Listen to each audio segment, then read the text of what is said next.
네, 반갑습니다. 저는 거제 시의원을 3선을 했습니다. 그리고 이번 6.1 지방선거 때 경남 도의원으로 말을 갈아탔습니다. 그래서 초선입니다. 내용은 이제 분권자치의 핵심, 마을공동체 거버넌스 추진 이렇게 되어 있는데 전체적으로는 이제 거버넌스 내용입니다. 제가 경남도의회에 진출하고 나서 곧바로 시작한 게 경남도의회 내에 거버넌스 포럼 의정연구회를 만드는 일이었습니다. 물론 이제 지방자치법이 32년 만에 개정되고 나서 많은 부분이 좀 바뀌었습니다만은 그래도 아직도 우리 거버넌스 부분들이 잘 안 되고 있고, 그리고 사실 경남도의회에 진출하기 전부터 알고 있었지만은 부산, 울산, 경남 특별연합이 전국 최초로 이루어지고 있습니다. 그래서 거기에 거버넌스가 반드시 필요하다라는 거에 중점을 둬가지고 일을 하고 있습니다. 분권자치와 관련된, 그리고 주민자치는 지방자치를 행하는 거에 가장 큰 두 개의 기둥이라 이렇게 저는 꼭 주장을 하고 있습니다.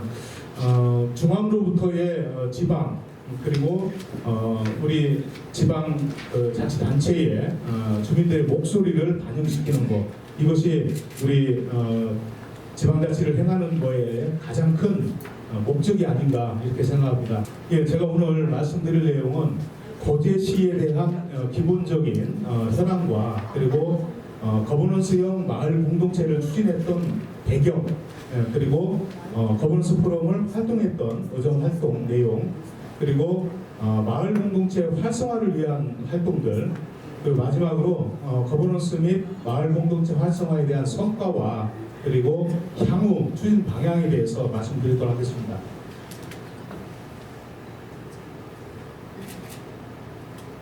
예, 거제시의 현황들입니다. 보시면 아시겠지만 예산 규모들이 2017년에 비해서 6,100억인데 점차적으로 계속 이렇게 상승해가지고 2022년도 올해는 1조 1,251억 원 이렇게 급격하게 이렇게 상승한 걸 볼 수가 있습니다. 겨우 5년 사이에 거의 예산이 2배 가까이 이렇게 상승한 걸 알 수가 있고요. 거기에 큰 영향을 끼쳤던 게 보통교부세입니다. 민선 7기 들어와서 보통교부세가 3,600억 원을 돌파를 했습니다. 그리고 국비 확보율도 굉장히 많아졌죠. 이 그래프를 보시면은 국비가 2017년도에 1,581억 원에서 2022년도에는 2,938억 원, 거의 2배 수준으로 이렇게 높아진 걸 알 수 있고요. 마찬가지로 공무사업도 15건에서 79건, 1,277억 원 이런 식으로 굉장히 상승한 걸 알 수가 있습니다. 거제시의 기본 현황을 보면은 2021년도 말 기준 24만 1,000명 정도의 인구를 가지고 있는 도농 복합도시입니다. 그리고 관광객은 굉장히 많이 줄었습니다. 보통 850만 명 정도 연간 방문하는데 코로나 영향으로 작년 같은 경우에 310만 명 정도가 관광객이 거제를 방문했습니다. 재정 규모는 아까 말씀드린 대로 1조 1,251억 원 정도 편성이 되어 있고, 경제활동 인구가 12만 명 정도, 그리고 거제시에 있는 사업장 수가 16,000여 곳 이렇게 되어 있습니다. 거버넌스 마을 공동체 추진 배경입니다. 이 굉장히 중요한데요. 왜 거버넌스형 마을 공동체를 추진했는지 내용을 보시면은 내부 요인과 외부 요인이 있습니다. 내부 요인을 먼저 보시면 주민 참여제도입니다.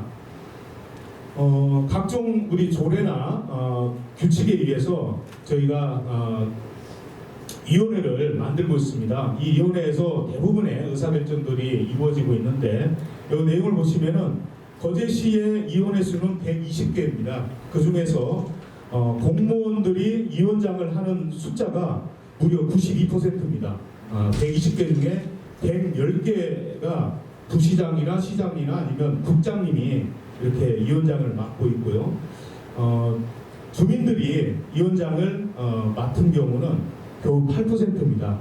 10명 정도가 이렇게 맡고 있고, 위원 수는 1628명이었습니다. 그 중에서 공무원 의원 수는 363명, 그리고 주민 의원 수는 1265명입니다. 78%. 그러니까 이 내용을 보시면 아시겠지만은 위원회에 참여한 사람들은 주민들이 훨씬 많은데 78%나 되는데 실제 의사결정 과정에 위원장을 하는 곳은 겨우 10명밖에 안 된다라는 것을 알 수가 있습니다. 그리고 또 다른 것은 민원입니다.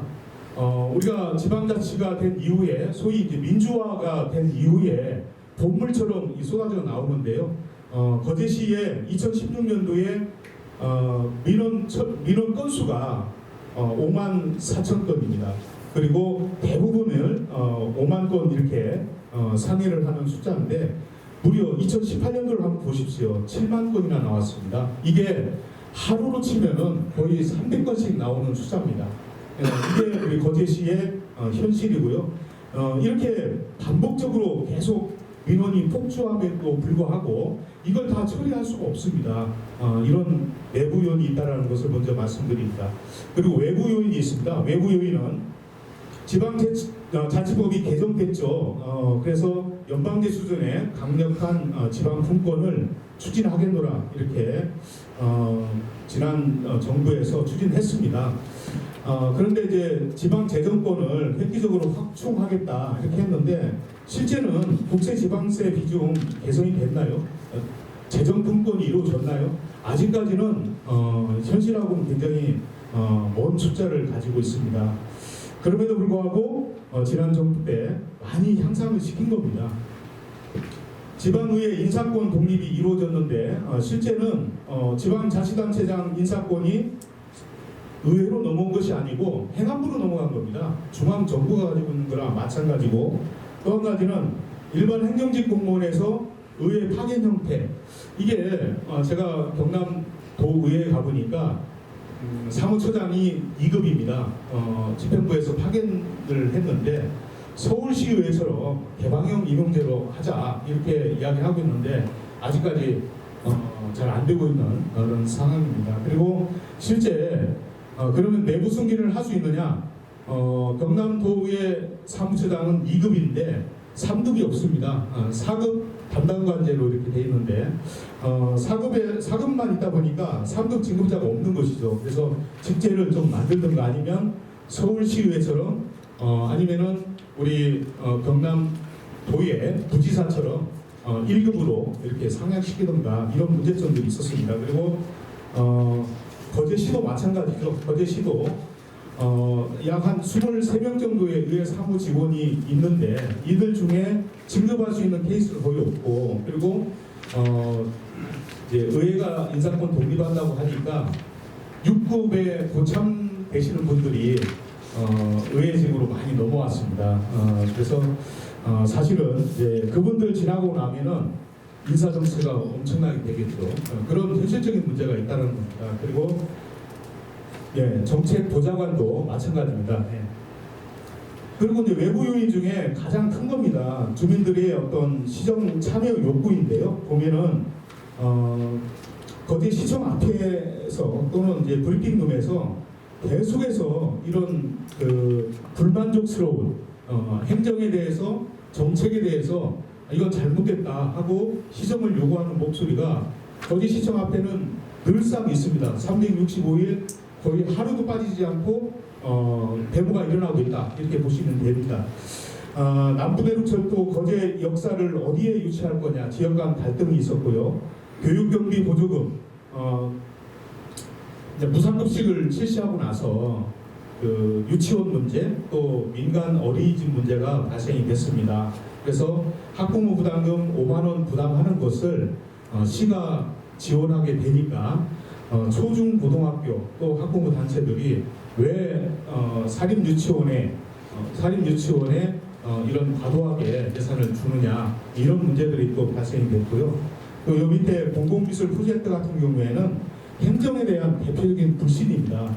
그러니까 어떤 공공 프로젝트 형태의 예산을 공모 사업을 해서 따냈는데 이것을 특정한 곳에 이렇게 정해놓고 심사를 했다 이렇게 해서 밀실행정이다 해가지고 이런 시위가 있었습니다. 그리고 대표적인 이제 상폐장, 산업 폐기물 반대 집회를 했던 내용들입니다. 예. 간단하게 하겠습니다. 외부 요인들은 지방 정권에 대한 개헌 요구가 계속되고 있죠. 예. 2018년도부터 제가 2022년도까지 활동했던 내용들인데요. 거버넌스 의정 연구단체를 등록하고 나서 로컬 거버넌스 정책 간담회, 그리고 자치분권 토론, 또 거제 시민 거버넌스 포럼도 전국 최초로 저희가 창립을 했고요. 거버넌스 벤치마킹들을 다녔습니다. 예, 이게 그 활동했던 사진들입니다. 2019년도에 제3차 자치분권 정책 간담회, 주로 이제 정책 간담회는 외부의 전문가를 초청해서 강의를 듣고, 그리고 시민사회단체가 함께 이렇게 질의응답을 하면서 배워가는 내용들이라고 보시면 되겠습니다. 2019년도 민관합동 워크숍 같은 경우에는 우리 거제시하고 거제시의회만 해서는 안 된다. 사회 전반적으로 같이 해야 된다 해가지고 지역에 있는 거제경찰서, 소방서, 교육청, 또 일반 사회단체까지 다 포괄한 이런 내용으로 추진했던 그런 워크숍이었습니다. 그리고 2020년에 거버넌스 행정체계 용역비를 확보를 해서 2021년도에 행정에 처음으로 거버넌스 행정체계를 구축하는 그런 성과를 얻었습니다. 예.